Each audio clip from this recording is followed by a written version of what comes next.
After spending the last 6 years helping thousands of entrepreneurs speak on camera with more confidence and coherence, I've discovered 3 hacks that I keep coming back to over and over again because they deliver instant results. You can literally start using these hacks today and they will instantly make you better at speaking on camera for YouTube.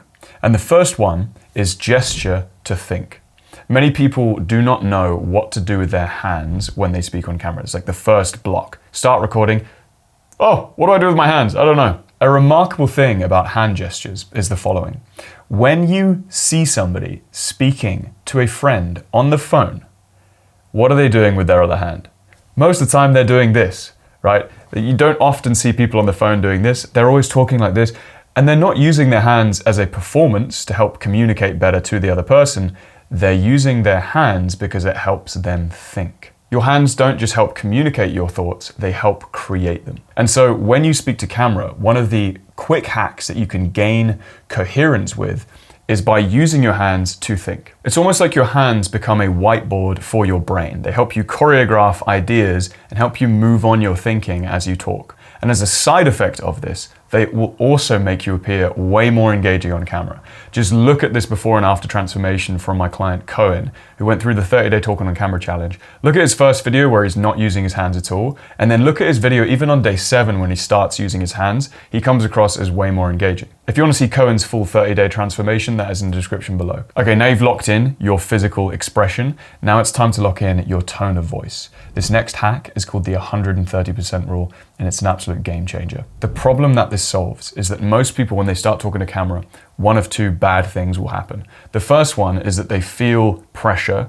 so they sort of freeze and become very restrained. So their tone of voice and the amount of energy that they're putting across to the camera is very small, which makes them very unengaging. The second option, which is also bad, is that this will happen, and so you'll become aware of that, try to overcompensate, and then give this really fake, hey, pump up my energy, what's up guys, kind of energy that comes across as quite inauthentic. The problem here is that both of these bad options are just shooting in the dark. You're imagining that your own energy is like a volume knob, but without any numbers on the dials, and you're just trying to sort of stab in the dark as to how much energy you need to put across. Instead, what you need to do is imagine your own energy between 0% and 100%. 0% is like the most flattest, boring version of you, and 100% is you at your full energy that kind of you feel just about comfortable enough to, wow, I'm putting out a lot of energy here.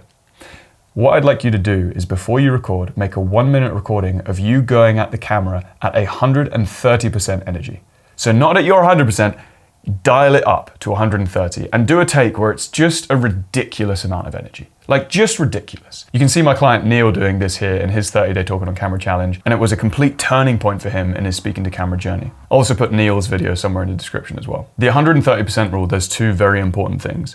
The first one is it just releases inhibitions. They do this kind of thing in drama, theater, improv classes the whole time. They make you do something completely ridiculous, breaks your inhibitions, and then you're just able to be a lot more loose and comfortable. But you might be thinking, why do I need to do that if there's nobody else in the room watching me? Well, the camera's watching you, and let's be honest, you probably feel quite inhibited in front of the camera. It's probably why you're watching this video. So you still need to break those inhibitions with this rule. The second thing it does is it allows you to start becoming aware of your scale of how much energy you are bringing to the camera. And now you've become aware, right, this is my 130%. What happens if we dial this back down to like 60, 70%? And now if you land on say that 70%, it's not going to be a sort of restrained, dull 70%.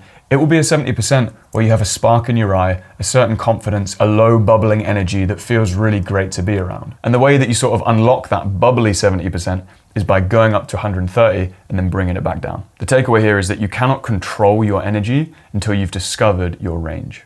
Okay, now we've locked in your physical expression, your tone of voice, but what do you actually say? This is where the third hack comes in. Now, I'm not going to give you in this video the complete planning system because it would take too long on how you plan videos, all that stuff.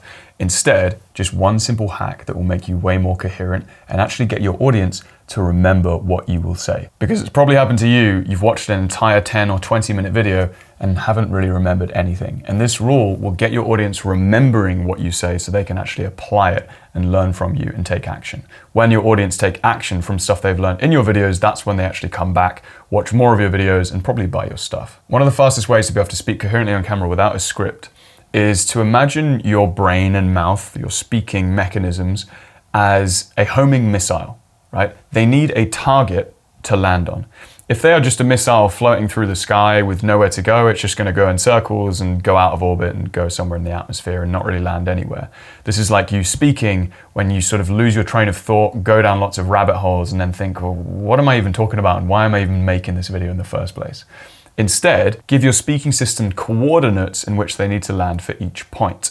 And what I mean by this is have a pithy sentence that I like to call a mic drop moment for each point. This sentence is the only part of your video that you'll actually script out word for word because you want your sentence to deliver your point with such gusto and clarity and je ne sais quoi that creates this sort of wow moment in your audience's brain. A line that I prepared earlier for point 1 in this video was, your hands don't just help you communicate your thoughts, they help create them. That was the mic drop moment. And that line allowed me to riff and run knowing that I was going to land on that point because that point helped clarify my own thinking. This is the exact sentence that you want your audience to leave with. So before filming your video, plan out your points and make sure you've got a mic drop moment for each point that's going to guide your thinking and make your video super memorable. You don't want to script the entire journey, but you do want to prepare the destination.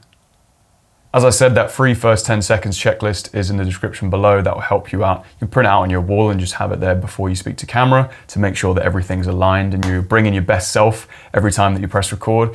And if you want to watch Cohen's or Neil's transformations, I'm going to put them on screen here. They're both super inspiring and hopefully they'll get you going.